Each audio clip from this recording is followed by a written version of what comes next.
Ibihe byiza mukunzi wa Mirembe TV, reka twizere ko umeze neza aho uherereye hose. Uyu ni umwanya makuru, ariko mbere yo kurambura ndore ingingo z'ingenzi tugiye kwibandaho mu kanya. Abanyamulenge n'abahema bazinduke mu myigaragambyo yamagana ubutegetsi bwa Kisegeti. Turakubwira kandi impamvu M23 yikuye mu biganiro byagombaga kuyihuza na leta ya Kinshasa. Israel yagabye ibitero bikaze muri Gaza bihitana abarenga 330. Ikaze ni amakuru mwateguriwe kandi mugezweho na Nkunda Dusere. Abanyamulenge n'abahema bazindukiye mu myigaragambyo yamagana ubutegetsi bwa Kisegeti kuri aka kabiri ku minsi 18 mu kwezi kwa gatatu. Abanyekongo mu bwoko bw'abanyamulenge n'abahema baba muri Leta Zunze Ubumwe za Amerika bahuriye i Washington DC mu myigaragambyo yamagana guverinoma ya Repubulika ya Demokarasi ya Kongo no gusaba ubutegetsi bwa Trump gufasha abantu babo gukurekeraho gusembwa muri gakondo yabo. Abigaragambya bavuga ko ubutegetsi bwa Kisegeti bugomba guhagarika gukoresha drone n'izindi ndege za gisirikare mu kurasa amabombe ku baturage batarobanuye b'abasivile mu Minembwe. Itangazo rigeneye abanyamakuru ryashyizwe ahagaragara n'amashyirahamwe abiri y'abanyamulenge baba muri Amerika, Mahoro Peace Association n'isoko USA, byagaragaje ko ikibazo cy'uburenganzira bwabo kigenda kirushaho guhangayikisha mu burasirazuba bwa Repubulika ya Demokarasi ya Kongo. Iri tangazo rivuga ko nubwo hari abayobozi ba Amerika basabye Perezida Tshisekedi gufata ingamba zo kurinda abanyekongo bo mu bwoko bw'abanyamulenge n'abandi mu burasirazuba bwa Kongo, bagaragaje kandi ko ikibazo cy'imfashanyo abaturage bo mu Minembwe batabona ubufasha bw'ibizo kurya cyangwa se imiti nk'abandi banyekongo bose. Ubw'ibyo iyi miryango iramagara umunyamabanga wa leta ushinzwe ububanyi n'amahanga Marco Rubio n'abadepite bo muri Amerika kongera ubusabe bwabo bwo kurinda abaturage bose bo mu burasirazuba bwa Kongo. Bigaragazaga basaba kandi guhatira leta ya Kinshasa kugirana ibiganiro n'abatavuga rumwe nayo n'abari mu M23 kugira ngo igihugu kizagere ku mahoro arambye. Reka amakuru yacu tuyakomeje kuri iyi nkuru ivuga ngo M23 yikuye mu biganiro zagombaga kuyihuza na leta ya RDC. Ihuriro Alliance Fleuve Congo AFC rikuyemo umutwe witwara gisirikare wa M23 ryatangaje ko gikuye mu biganiro by'amahoro byari byateganijwe ko biza kuyihuriza hamwe na leta ya Repubulika ya Demokarasi ya Kongo ku meza amwe y'ibiganiro mu mujyi wa Rwanda muri Angola, rigamije gushakira umuti uranze ikibazo cy'umutekano muke ubarizwa mu burasirazuba bwa Repubulika ya Demokarasi ya Kongo. Mu itangazo ihuriro AFC ryashize ahagaragara ku minsi 17 y'ukwezi kwa gatatu avuga kuri iki kibazo, Kanyuka Lawrence uvugira umutwe wa M23 yemeje ko intumwa zabo zitagikomeje kuja mu biganiro by'amahoro i Rwanda, mu gihe ubufatanye bwa gisirikare bw'ingabo za Kongo n'indi mitwe bafatikanyije ikomeje guhonyora igihe cy'agahenge cyashyizweho gikomeza. Nk'aho ibyo bidahagije, Kongo ikaba ikomeje kuja mu matwi y'ibihugu bikomeje gufatira u Rwanda ibihano bishingiye ku binyoma, aho yagize ati urukurikirane rw'ibihano bikomeje gufatirwa abanyamuryango ndetse harimo ivyemejwe mbere gato cyane y'ibiganiro bya Rwanda, ubwumvikane bwagombaga gusemburirwa muri biriya biganiro by'amahoro.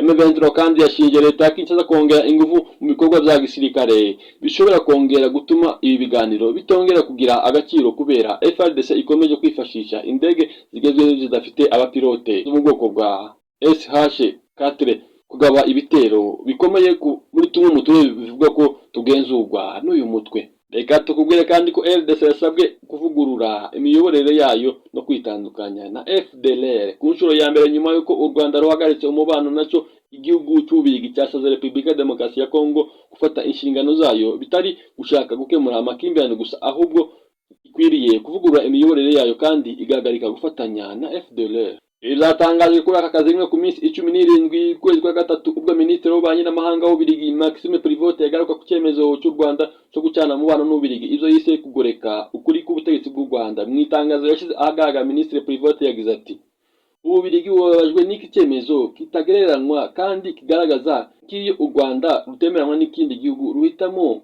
kutaganira. Yibukije kandi ko yasabye kubonana na mugenzi w'u Rwanda Minisitiri Olivier Nduhungire ubwo aheruka mu ruzinduko i Buruseli mu ihinga rishize, ariko undi akanga kumuha umwanya. Ati dushobora gutekereza ko guverinoma y'u Rwanda ishobora kuba yarahisemo icyerekezo kimwe kandi kibogamye ku hantu Ububirigi ruhagaze, nyamara guhagarika imiyoboro y'ibiganiro ntabwo zorohereza gukemura amakimbirane. Kuri aka kazi rimwe, akanama k'umuryango w'ubumwe bw'ibihugu by'Uburayi kemeje igihano ku bantu ku giti cyabo barimo abayobozi bakuru b'ingabo z'u Rwanda ndetse n'abayobozi ba M23 AFC, umuntu ku giti cye hamwe na sosiyete ishinzwe ubucukuzi bw'amabuye y'agaciro akuriye mu Rwanda na bamwe bahawe ibihano bashinjwa gucukura amabuye y'agaciro ya Kongo mu buryo butemewe. Reka amakuru yacu tuyakomeze i Burundi. Ndayishimiye yongeye kwibasira u Rwanda. Perezida w'u Burundi Evariste Ndayishimiye w'u Burundi yongeye kwibasira u Rwanda arushinja kuba ari rwa nyirabayazana w'amabi amaze igihe ari mu karere. Perezida w'u Burundi Ndayishimiye yashinje ibi birego u Rwanda kuriringa ubwo yari yitabiriye amasengesho y'itorero ryitwa Eglise Vision de Jésus Christ. Muri ayo masengesho Ndayishimiye yumvikanye abwira abari bitabiriye ayo masengesho ko mbere y'umwaka w'igihumbi kimwe magana cyenda mirongo itanu n'icyenda nta kibazo cy'ivangura rishingiye ku moko mu Burundi bwari bwarigeze buhura nacyo, gusa biza kubamo ubwicanyi bushingiye ku moko bitewe n'u Rwanda. Ati mu Burundi mbere ya 59 nta kibazo twari dufite, abazungu bari bagaragaje kuducamo ibice kugeza ubwo muri 1975 bashyiraho itegeko rikumira abahutu, ariko biranga kubera ko ariyo umwami w'abarundi niwe wari warungiye ubumwe abo barundi. Abazungu bari gukora iki tibyari gukunda. Perezida w'u Burundi yagaragaje u Rwanda nkagira abayazana w'amabi abera mu karere mu gihe umubano w'ibihugu zombi umaze igihe warazanze. Icyakora Perezida Paul Kagame w'u Rwanda yaherukaga gutanga icyizere yuko u Rwanda n'u Burundi bishobora kwiyunga n'iyinga ubwo yari muri BK Arena. Yagize ati babandi badukolonije u Rwanda, u Burundi na RDC barabanje bashyira hamwe ivyo bihugu zombi bindi ngo nazo bigwanye u Rwanda, ariko ivyo biragenda bija ku ruhande rusobanuka. Yunzemo ati sinshaka kubitindaho, turagenda dushaka kubana neza na bamwe muri abo babiri mvuze. Minisitiri w'ububanyi n'amahanga w'u Rwanda Ambasaderi Olivier Nduhungirehe Mwinga yashize nawe yari yanditse ku rubuga rwa X ko u Rwanda n'u Burundi biri mu nzira yo guhagarika ubushamirane no kumvikana mu gihe ibiganiro bikomeje hagati y'abayobozi b'ibihugu zombi. Kuri ubu hari impungenge z'uko amagambo ya Ndayishimiye ashobora kongera gusubiza ibintu irudubi. Ndayishimiye yakomeje avuga ko ubwo bumwe bwanakomeje mu gihe cy'ubutegetsi bw'igikomangoma Louise Rwagasore wabaye minisitiri w'intebe wa kabiri w'u Burundi, gusa ngo ishyano riza kugwa nyuma y'umwaka w'igihumbi kimwe magana cyenda mirongo itanu n'icyenda bigizemo uruhare n'u Rwanda. Yagize ati nyuma ya 59 nibwo ishyano ryaguye gute? Aho hakurya mu Rwanda badukanye abahutu abatutsi baricana, abatutsi bahunze bahungira i Burundi, ubwo ikibazo cy'abahutu n'abatutsi kiba kirazutse hano mu gihugu cyacu. Abanyarwanda bavuye hariya baje kwanduza abarundi twanduzwa n'ikibazo kandi mbere twarumwe. Amacakubiri yagiye kuja mu ngiro nyuma y'igihumbi kimwe magana cyenda mirongo itanu n'icyenda. Abazungu bari baragerageje biranga, nyamara mu Rwanda byarakunze. Perezida w'u Burundi yanagaragaje ko mbere y'umwaka w'igihumbi kimwe magana cyenda mirongo icyenda na gatandatu abanyekongo nabo bari barunze ubumwe, gusa ngo birangira nabo batangiye gukikamo ibice nabwo bigizemo ngo uruhare n'u Rwanda. Niko akomeza abivuga. Yagize ati muri Kivu y'Amajepfo bose bari baremeye gushyira intwaro hasi, baravuga bati turashaka umutekano wa twese, umubembe agire umutekano n'umunyamurenge agire umutekano. Icyo kibazo rero cyagiye kuza mu gihumbi kimwe magana cyenda mirongo icyenda na gatandatu. Cyari kivuye murumva mu Burundi twakizaniwe mu gihumbi kimwe magana cyenda mirongo itanu n'icyenda, bivuye abanyekongo nabo bakizaniwe mu kimwe magana cyenda mirongo icyenda na gatandatu biturutse ku zabaye mu Rwanda. None u Rwanda ibi bihugu byacu bije bibona amabi yose avuye mu Rwanda, kuko Ndayishimiye akomeza abivuga. Reka amakuru yacu tuyakomeza muri Afurika y'Epfo. Leta yasabwe ibisobanuro ku gihe ingabo ziri muri RDC zizatahira nyuma yaho abakuru b'ibihugu by'umuryango wa Afurika y'Epfo SADC ku minsi 13 y'ukwezi kwa gatatu bafashe icyemezo cyo gucura ingabo ziri mu butumwa bwabo muri Repubulika ya Demokarasi ya Kongo. Komisiyo y'Inteko ishinga amategeko ya Afurika y'Epfo ishinzwe ibikorwa by'ingabo yasabye leta ibisobanuro ku gihe cyangwa se ku buryo abasirikare bazataha. Perezida w'iyi komisiyo Malusi Gigabe na Firaona Fala bagaragaje ko uburyo bwo gutahukana izi ngabo za Afurika y'Epfo budasobanutse. Muzo bifuza kumenya harimo ko uko ingabo n'abasirikare ba Afurika y'Epfo bari mu butumwa bwa SADC bazataha. Abadepite bagaragaje ko bashaka kumenya uko ibikoresho by'ingenzi by'ingabo za Afurika y'Epfo bizacurwa mu mahoro bitewe n'uburemere bw'ikibazo cy'umurasirazuba bwa Repubulika ya Demokarasi ya Kongo. Bagaragaje impungenge kuri ibi bikoresho mu gihe maze iminsi ivuga ko M23 yifuza kubisigarana nyuma yaho batsindiye ku rugamba rwabereye mu mujyi wa Sake na Goma mu mpera z'ukwezi kwa mbere uyu mwaka. Nubwo bimeze bityo, Perezida Cyril Ramaphosa yatangaje ko ingabo ziri mu butumwa bwa SADC mu burasirazuba bwa Kongo zitaha. Uyu muzi yasobanuye ko icyemezo cyo gucura ingabo za SADC ziri mu burasirazuba bwa Kongo biri mu ngamba zigamije kurema icyizere hagati y'abarebwa n'ibiganiro bya politike. Yagize ati icyemezo cyo gucura ingabo gishyirwa mu bikorwa mu byiciro, ntabwo zigiye gucurwa uyu munsi kandi bikwiye gufatwa nk'ingamba yo kubaka icyizere kugira ngo amahoro n'ituze biboneke mu burasirazuba bwa RDC.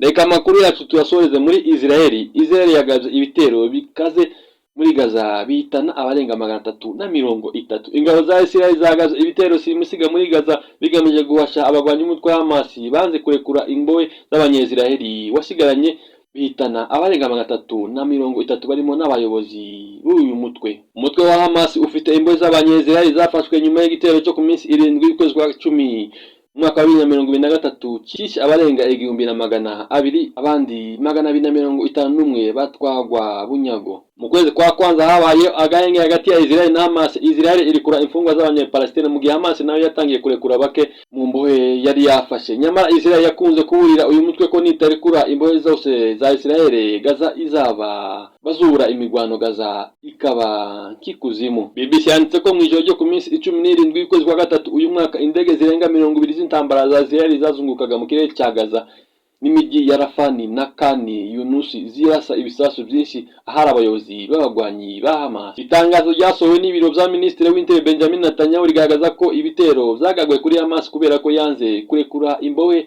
zose. Ati ibi bibaye nyuma yaho Hamas ikomeje kwanga kurekura imbohe zacu no kwanga ibyifuzo byose zagejejweho na Steve Witkoff, intumwa ya perezida wa Amerika hamwe n'abahuza. Kuva ubu Israel izakomeza kongera ingufu za gisirikare ikoresha mu kugwanya Hamas. Umugambi wo kugaba ibitero wateguwe n'ingabo za Israel ugezwe ku banyapolitike bawemeza mu mpera z'iringa rishize. Ibitero byateguwe bivuga ko byaguwemo bamwe mu bayobozi bo ku rwego hejuru ba Hamas. Minisiteri y'ubuzima yo muri Gaza yatangaje ko bino bitero bisha zahitanye abarenga 330 n'abandi benshi bakomereka bikabije. Ambasaderi wa Israel muri Loni Dani Danon yari yaburiye Hamas ayibwira ko nitarekura imbohe zabo zose ntampuwe bazayigirira. Hamas ntigeze itangaza ko yubuye imigwano, ahubwo yashinje Israel kurenga ku masezerano y'agahenge itabaza abahuza n'umuryango w'abibumbye kugira ngo bagire icyo bakora kuri iki kibazo. Imibare igaragaza ko imbohe zimaze koherezwa Israel ari 147, harimo 8 y'imirambo, naho imirambo 41